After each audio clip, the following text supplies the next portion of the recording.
नमस्कार दोस्तों, मैं जयवीर सिंह शास्त्री और फिर से एक नई टॉपिक के साथ में वीडियो लेकर के आया हूं। आप देख रहे हैं सत्यनाम चर्चा यूट्यूब चैनल को, और अगर हमारे चैनल पर नए हैं तो हमारे चैनल को सब्सक्राइब कर लीजिए, बेल आइकन को दबा लीजिए। अगर आपको वीडियो अच्छी लगे तो दूसरों को शेयर करें और हमारी वीडियो को लाइक जरूर करें। ज्यादा ना वक्त कमाते हुए आइए एक टॉपिक पर बात करते हैं। भक्ति क्या है? भक्ति ज्यादा नहीं लूंगा मैं समय, पूरी वीडियो को देख करके जाना। जब भक्ति भोजन में प्रवेश करती है तो वही भोजन प्रसाद बन जाता है, और जब भक्ति भोग में प्रवेश करती है तो वही भोग व्रत बन जाता है, और जब भक्ति जल में प्रवेश करती है तो वही जल चरणामृत बन जाता है, और जब वही भक्ति यानी सफर में प्रवेश करती है तो वही सफर तीर्थ वाला बन जाता है कि हम तीर्थ पर जा रहे हैं। और जब भक्ति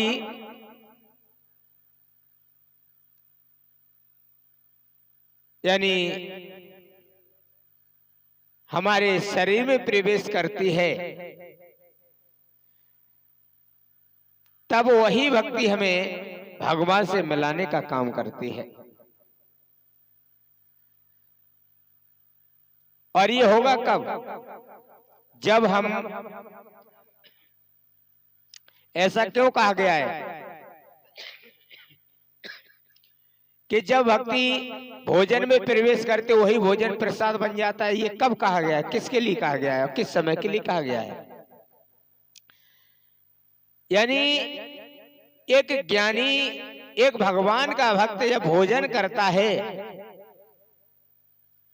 तो परम पिता परमात्मा का नाम के सुमरन करने के बाद भोजन करता है, तब वही भोजन प्रसाद बन जाता है।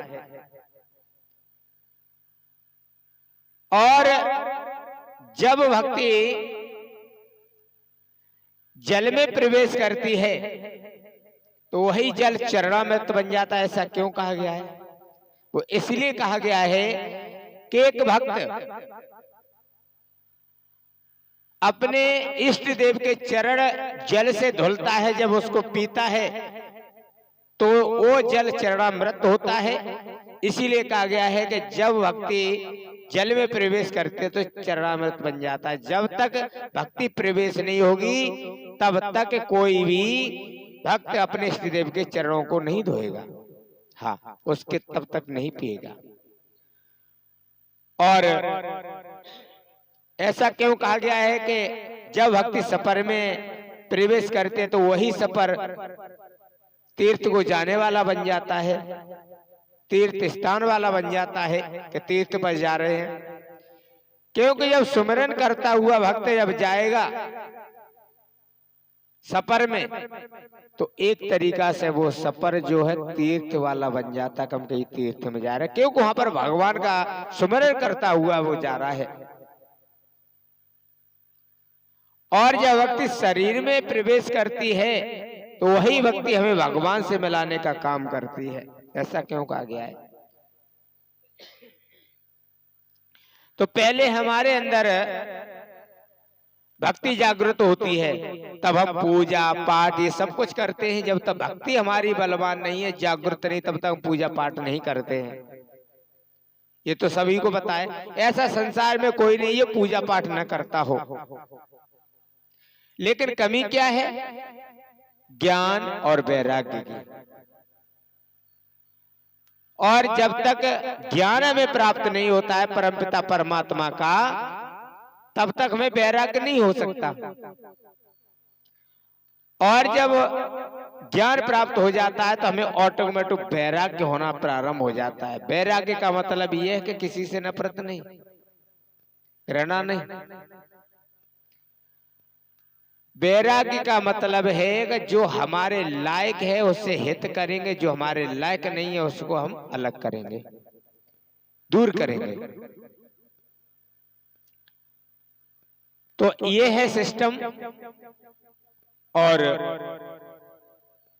अगर ये सब करना है तो सबसे पहले नंबर सतगुरु की तलाश करें और सतगुरु से सच्चा ज्ञान लेकर के जो परमपिता परमात्मा तक पहुंचाता है उसको कैसे देख सकते हैं, उससे बातचीत कैसे होती है, वो सतगुरु ही बता सकते हैं। जो समय के महापुरुष होते हैं उनको खोज करें। और गुरु की पहचान ये है कि जो हमें परमपिता परमात्मा से मिला दे, असली दर्शन करा दे, वही हमारा सतगुरु होता है। और समय का जो सतगुरु होता है वो एक ही होता है, उसको तुम्हें खोज करनी पड़ेगी। और जब वो सतगुरु मिल जाएगा तो ज्ञान भी ओरिजिनल मिल जाएगा और हमें भगवान के दर्शन हो जाएंगे। आइए इस वीडियो में इतना ही, मिलते हैं अगली वीडियो अगले टॉपिक के साथ। तब तक सभी को राधे राधे।